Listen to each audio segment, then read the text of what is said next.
Well, hello there. My name is Emily Good, and this is my mid-year book freakout. It is over midway through the year, but I drank my coffee today in a Christmas mug, so I'm not really with the times. I'm a mom of two. I am expecting my third, so I am doing my own thing here, and that is okay because I just love to watch these videos and I want to kind of reevaluate everything that I've read so far so that I can look back on it at the end of the year. So, yeah, so this is my mid-year book freakout tag. So the first question is, what is the best book you've read? And for this one, I am between a few books. I am between Wayward,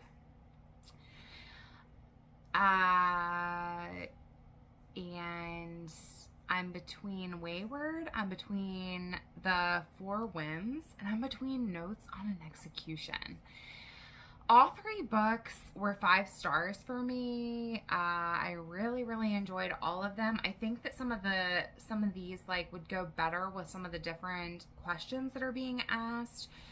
So for that reason, I am going to have to say that Wayward is going to be my answer for the best book that I read this year. I really loved it. I did make a video on all of my thoughts on that, so I won't talk about it too much, but you're following 3 different women, all with this Wayward last name title. That's how they're all connected. They're in 3 totally separate parts of history. And sometimes for me, with different books that you have to go back and forth between different characters, especially in different time periods, it gets a little bit confusing for me, or I don't connect as much with the characters just because there's so much happening. With this one, I loved all 3 women equally as much. I was rooting for them the whole time. And I really loved the story. I loved the way everything came together, and I really enjoyed it. And if you haven't read it, I highly recommend Wayward.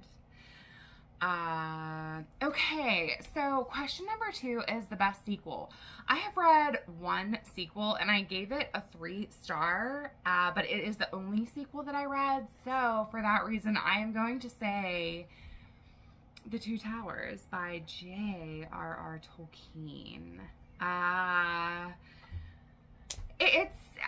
I'm not a high fantasy girl. I know that the Lord of the Rings is extremely loved, especially by my boyfriend. He has tried to get me to read it for years.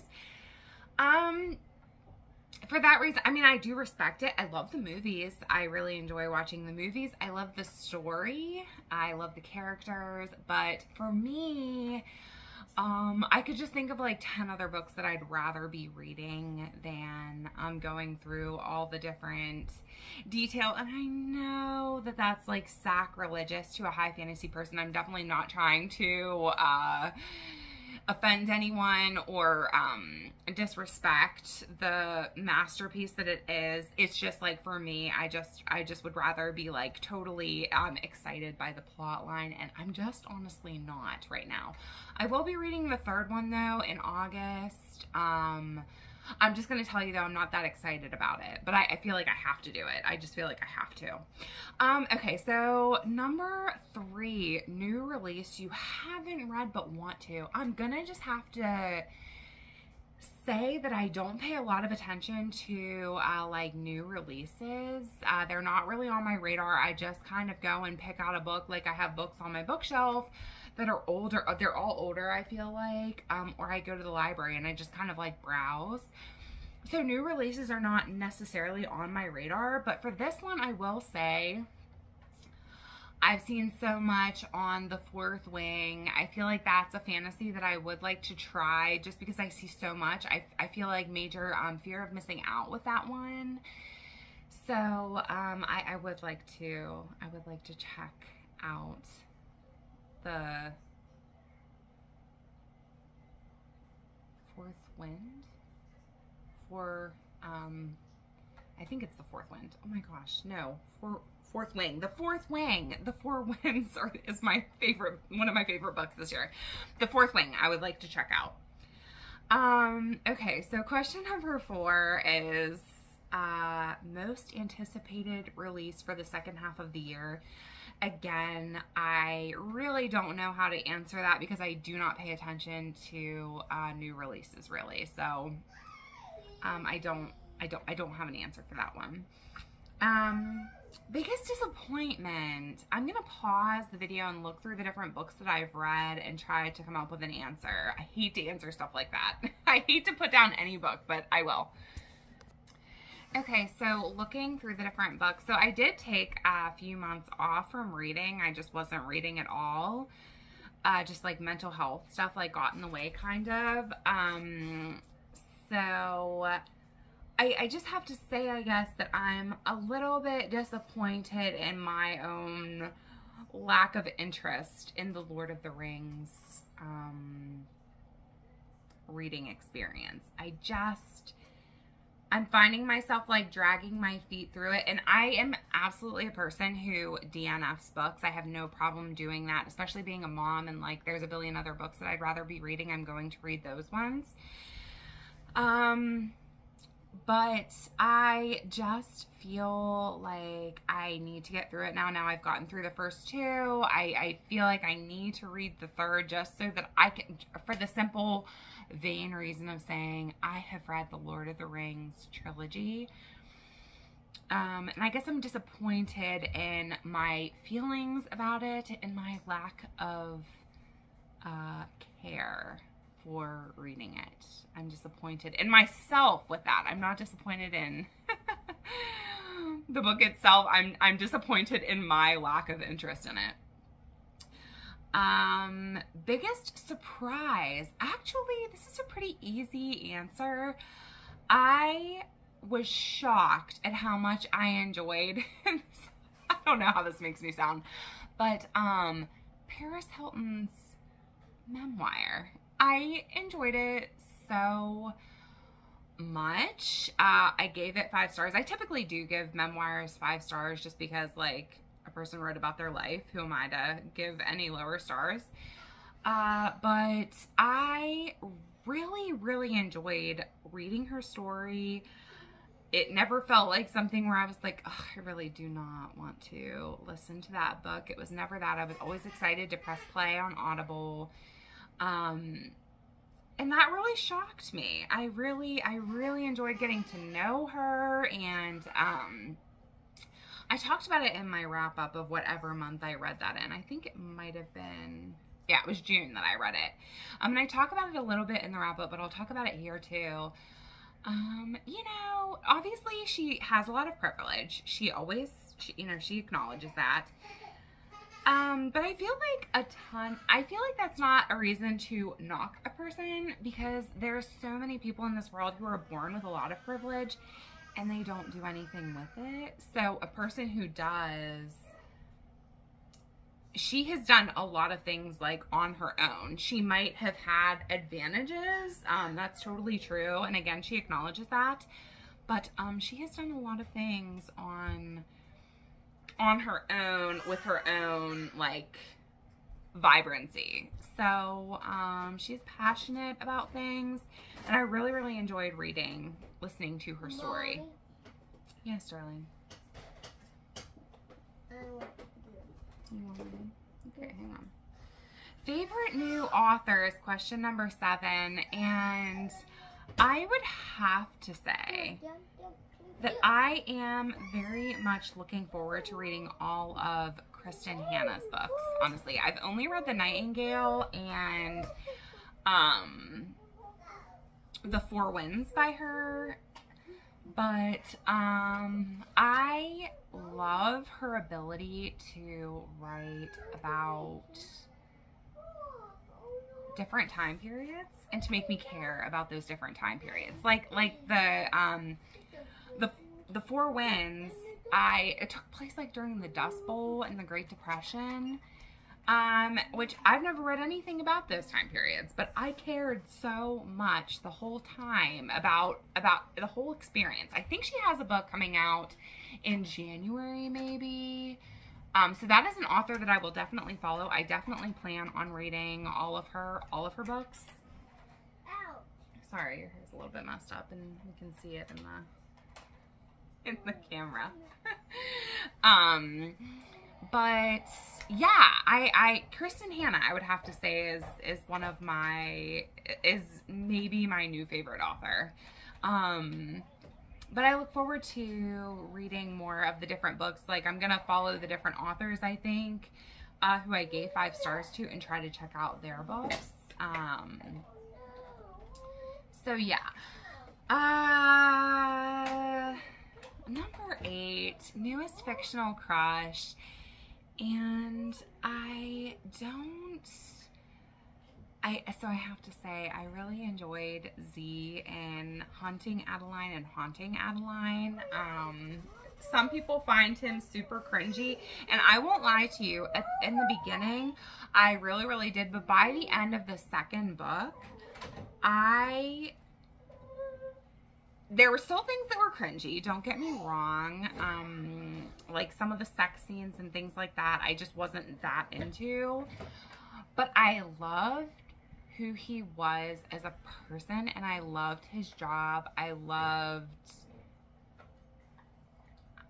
really enjoyed him. I didn't love Adeline, to be honest with you, but I did really, really enjoy Z. He just was very powerful to me, and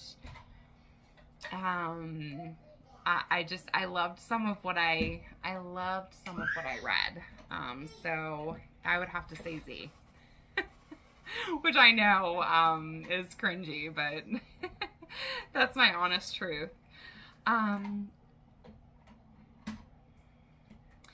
Okay, newest favorite character. I would have to say, with ease, it would be Elsa from The Four Winds. Even when she was meek and mild, and I don't really like meek and mild characters, female characters in books, I just feel like I find myself like annoyed with them always. Elsa, even when she was in her like family home, and her parents, her sisters were very nasty to her. They found her to be ugly. They found her to be weak. They put her down. She took steps to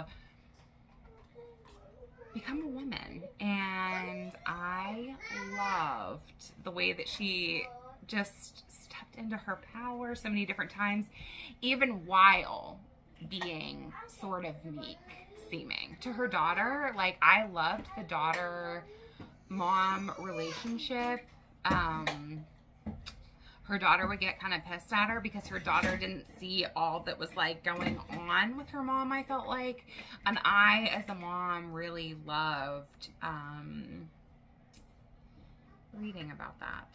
I loved Elsa. I loved her. From The Four Winds, if you haven't read it and you like a good like coming of age tale about a woman, I would definitely recommend The Four Winds. I loved Elsa. I really respected her, especially at the end. I really loved her. Okay, question number 10. A book that made you cry. I feel like anymore, I've been having a Heart of Stone. I haven't really been crying at books, to be honest with you. So I don't have a book that made me cry, but I would like to find one that would. I have heard A Little Life is pretty tough. I don't know if I'm in a place right now where I need to be reading things just to make me cry. I don't know if I'm strong enough for that right now, but eventually I will be looking for books to make me cry.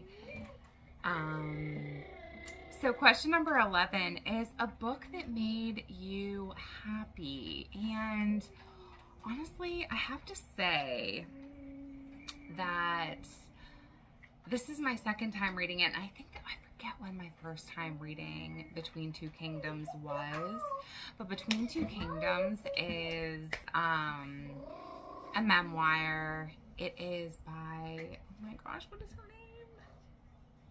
Suleika Jaouad. I could be butchering that last name, but it is by Suleika Jaouad. I read the library book back in 2022. I don't remember what month it was.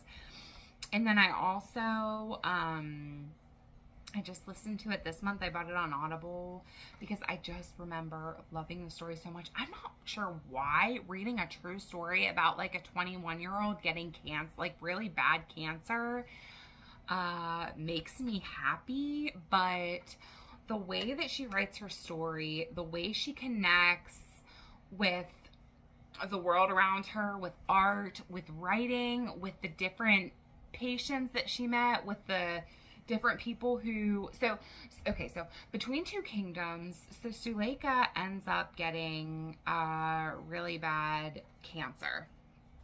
And she ends up going into treatment in New York City.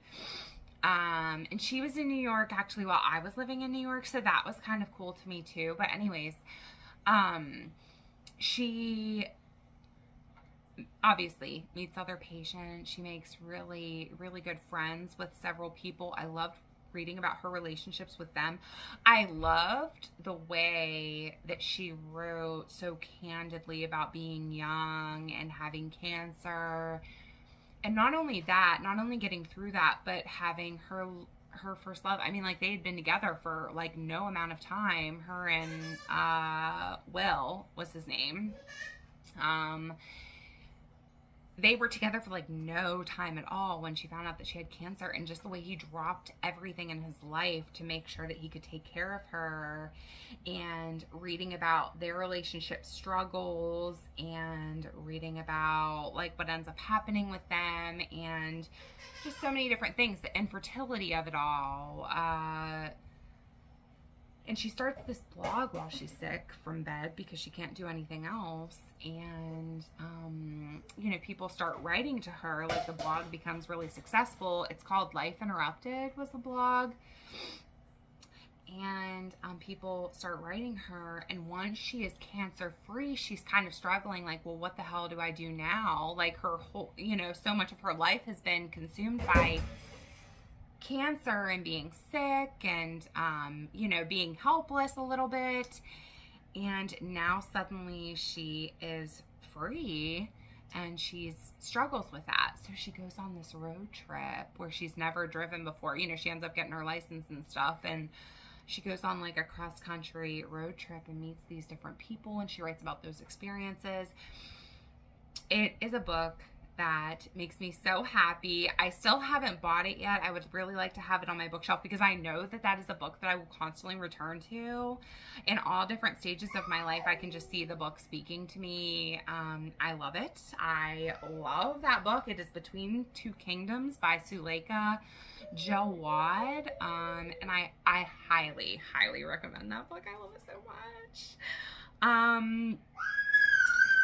Okay, so, question number 12 is most beautiful book you've bought. I know what it is. Here, let me show you. Let me show you the belly. I am 3 months pregnant, I think 16 weeks now. So the belly is there because this is my third, and I wanted to show you, and I really want to show you. Okay, so I had a hard time picking between my box set of Anne of Green Gables. I made a video about my unboxing of this. I am obsessed. I still haven't actually read these ones yet, these versions. But Anne of Green Gables is my jam, and I had a goal. I'll talk about that.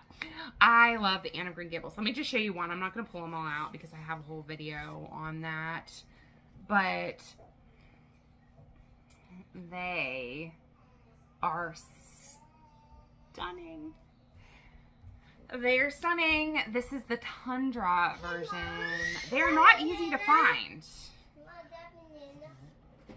We don't have any bananas, honey. We're gonna go to Bangs. Okay. Yeah, we're gonna go to Bangs. She probably does have bananas. Okay, and I had to show you this. I have them on my wish list on my Amazon. I definitely intend on buying all of them. But I don't even know what version this is. I will find it. Oh, they're the Wordsworth editions. But this is The Picture of Dorian Gray. I've never read this. I definitely intend to.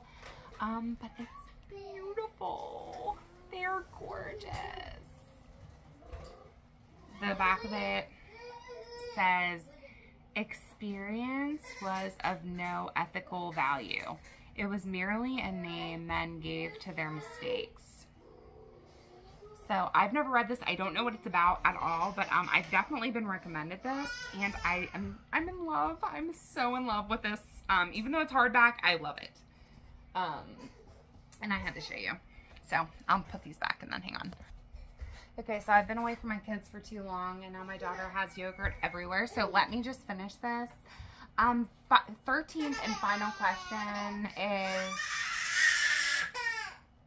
what books do I need to read before the end of the year? I have so many different books. I am way behind on how many books I wanted to read just because I took so many months off.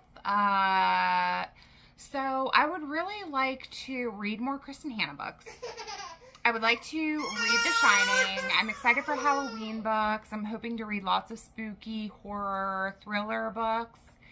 I would like to read The Picture of Dorian Gray. I might like to read Pride and Prejudice. I would like to touch and spend time with more books on my bookshelf. That was one of my 2023 goals. And believe it or not, I haven't gotten to a lot of them. I don't know why, though. Okay, so this is the end of my mid-year freak out. I am freaking out. Thank you so much for watching. Take good care. Bye.